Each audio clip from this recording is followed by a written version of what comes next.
7,000 lebih undi yang dia dapat pada tahun 2018. Majoriti yang dia peroleh itu kerana dia bersama dengan Pakatan Harapan. Pada ketika itu Pakatan Harapan mendapat undi orang Melayu 25%.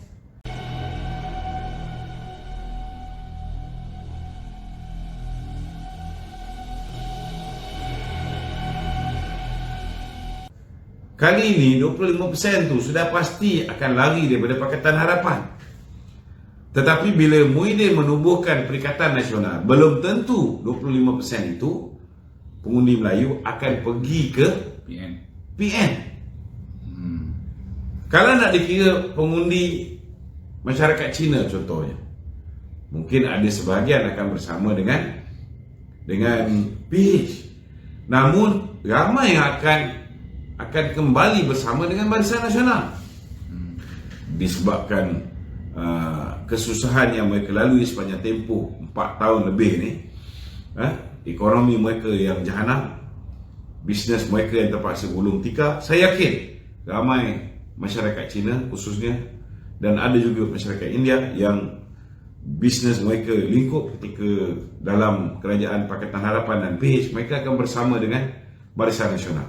Jadi kalau mengharapkan kata-kata orang Melayu yang menyokong PN ini adalah merupakan ahli PAS dan sympathizer PAS, kalau misalnya PAS tidak bersama dengan Bersatu, silap-silap hari bulan nasib Bersatu, dia akan hilang deposit seperti mana pejuang yang hilang deposit di semua kursi, 42 kursi yang dia bertanding di negeri Johor. Tapi dia diselamatkan oleh PAS. Kemungkinan besar adalah saingan. Tetapi untuk memenangi kursi paguh itu sendiri, bagi saya adalah satu mission impossible. Tetapi disebabkan sepanjang tempoh darurat 600 bilion dalam bentuk projek-projek, termasuklah direct nego yang telah disalurkan oleh Muhyiddin kepada kroni-kroni dia, sudah pasti dia mempunyai bekalan kewangan, bekalan dana pilihan raya yang cukup kuat. Itu juga yang menarik rakan-rakan daripada PAS di peringkat beberapa orang kepimpinan tertinggi ni untuk mengekalkan kerjasama dengan Bersatu.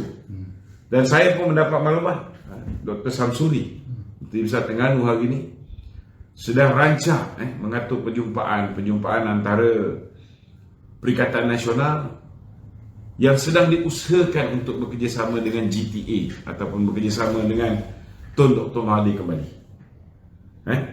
So mereka dah memulakan benda ni. Jadi sekarang ni ada kemungkinan besar rakyat sendiri pun tidak akan memberikan sokongan kepada PAS, kerana pendirian PAS yang sebelum ini menentang Mahathir hari ini akan jelas terpancar bahawa PAS sanggup bersekongkol dengan orang yang dia kata Maha Zalim, Maha Fir'aun ni, yang dulu dikeluarkan ayat Quran, potongan hadis, tak boleh bersekongkol, tak boleh condong dengan orang-orang yang zalim. Hari ini nampak gayanya, akhirnya menjelang pilihan raya umum yang ke-15, mereka mungkin akan duduk satu pentas bersama dengan Tun Dr. Mahathir kembali. Okey? Ya, Dr. Cukup. Ya. Ini berkaitan sikit tu pasal Din Paguh ni tu. Dia ada bagi statement, dia kata ni adalah PRU terakhir untuk dia sertai. So soalan dia tu, adakah dengan statement tersebut dia seolah-olah untuk menarik simpati pengundi di Paguh tu? Dia sebenarnya kalau tanya dengan saya, apa juga yang keluar daripada mulut Din Paguh ni, ianya tidak akan memberikan sebarang bentuk simpati. Saya ambil contoh lah, sepatutnya dia boleh ukur baju di badan dia sendiri. Dia boleh ukur sejauh mana sokongan rakyat terhadap beliau. Kita lihat kenyataan yang dia keluarkan baru-baru ni. Bila keluar di berita harian, dia dikecam teruk. Itu sebab saya tak faham kenapa PAS masih lagi bergantung harap pada Muhyiddin. Takkan kerana duit semata-mata. Begitu juga dengan parti-parti lain ni. Kalau nak bekerjasama lagi lah dengan Muhyiddin, yang hari ini merupakan liability, silap-silap gerakan akan akan kalah semua kursi. Gerakan saya nampak memang cerah masa depan ni untuk kalah semua kursi. PAS ni akan kehilangan daripada 18 kursi ni, pusuk-pusuk dia akan kehilangan separuh. Ini bacaan saya. Dan Bersatu ni kalau dia boleh dapat 3 kursi seluruh Malaysia pun, itu dah kira dia bernasib baik. Jadi saya tak nampak lah bahawa orang akan simpati walaupun dia kata ini pilihan raya yang terakhir. Kerana kita ada pengalaman yang cukup pahit. Bagaimana kita melihat bila dia dapat kuasa sebagai Perdana Menteri, dia gunakan kuasa tu habis-habisan. Kerana takut berhadapan dengan undi tidak percaya, dia lockdown bukan hanya di Parlimen, dia lockdown satu negara. Dia boleh lockdown Parlimen saja supaya mengelakkan daripada ahli Parlimen datang ke Parlimen dan buat undi tak percaya pada diri dia. Tetapi nak justify, tak nak dilihat sebagai lockdown itu semata-mata untuk mengelakkan daripada dia jatuh daripada kerajaan, maka satu negara terpaksa menanggung azab kerana kepentingan beliau untuk mengekalkan kuasa sebagai Perdana Menteri.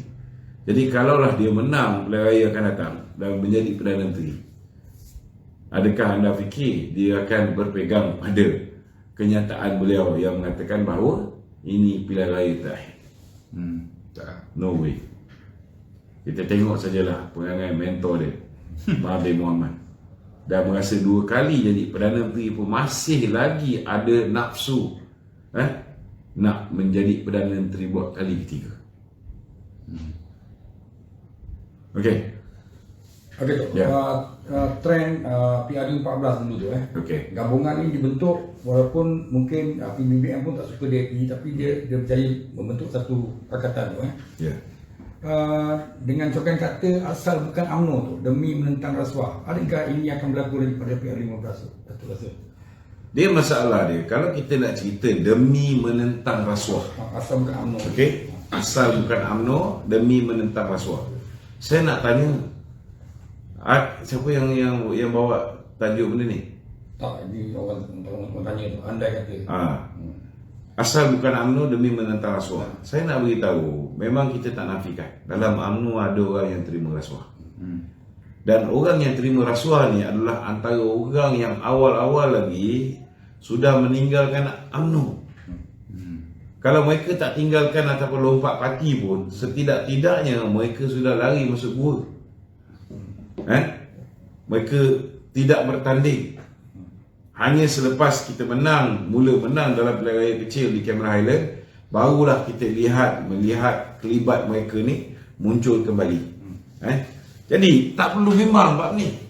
16 orang dah lari pergi ke Bersatu. Dan kita kena juga sedar bahawa di dalam Bersatu juga bukan semuanya bersih. Kalau dalam Bersatu semuanya bersih, saya nak tanya orang yang dulu ambil rasuah, yang menyalahgunakan duit, contohnya macam Mustafa Mohamad, dia sekarang ni parti mana? Parti Bersatu. Orang yang rogol amal, dulu DAP, lari menyokong Muhyiddin. Orang yang dia punya bisnes, dia punya kroni dia ataupun dia punya orang dia ditangkap oleh pihak SPRM, ada duit berjuta dalam akaun, Dr. Xavier Jayakumar, dia keluar daripada PKR, dia menyokong Muhyiddin. Kemana dia? Dia pergi menyokong Muhyiddin juga. Azmin Ali, adakah dia bersih? Mungkin di mata Ahmed Badu dia bersih, tetapi di mata rakyat Malaysia dia umpama seorang pelakon pornografi. Cuma LGBT lah, belalai dengan belalai. Tokoh sendiri. Dari segi Muhyiddin Yassin sendiri, kita jangan lupa kes dia jual tanah ketika dia menjadi menteri besar. Kita jangan lupa projek yang dia berikan kepada siapa nama, Bistarinet. Kita jangan lupa menantu dia juga menikmati faedah daripada projek lebih kurang 1.06 bilion yang melibatkan Iris, ada kepentingan kerana dia melobi macam-macam. Kalau mereka ni bersih lah, tak ada rasuah dan sebagainya, PAS pun tak nak dengan mereka. Dari mana mereka dapat dana pilihan raya? Itu sebab bagi saya, kalau mereka bagi duit yang mereka bagi ni bukan duit daripada orang derma kepada mereka. Macam Dato' Najib ni, dia dapat sumbangan daripada kerajaan Saudi, dapat sumbangan daripada Kerabat Diraja Arab Saudi. Bila dia bagi itu duit sumbangan, dan dia gunakan untuk buat CSR bagi pihak UMNO. Tetapi yang nak diagihkan pada pengundi-pengundi ni adalah merupakan duit yang mereka kumpul hasil daripada pinjaman yang mereka buat, yang tuan-tuan sebagai pengundi, sebagai pembayar cukai kena bayar. Jadi duit ni kalau dia bagi, kita ambil sebab memang duit kita.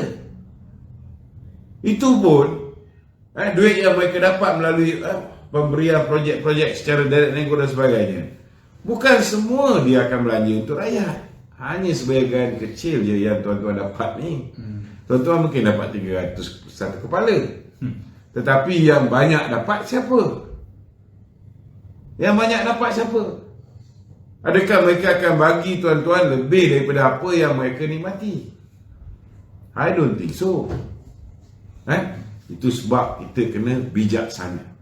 Jangan kerana kita disogok, tak kira lah siapa yang menyogok kita, akhirnya kita lupa untuk mengundi dengan penuh amanah, mengundi mereka yang betul-betul layak untuk diangkat menjadi wakil rakyat, tuan-tuan. Jangan sampai benda ni berlaku.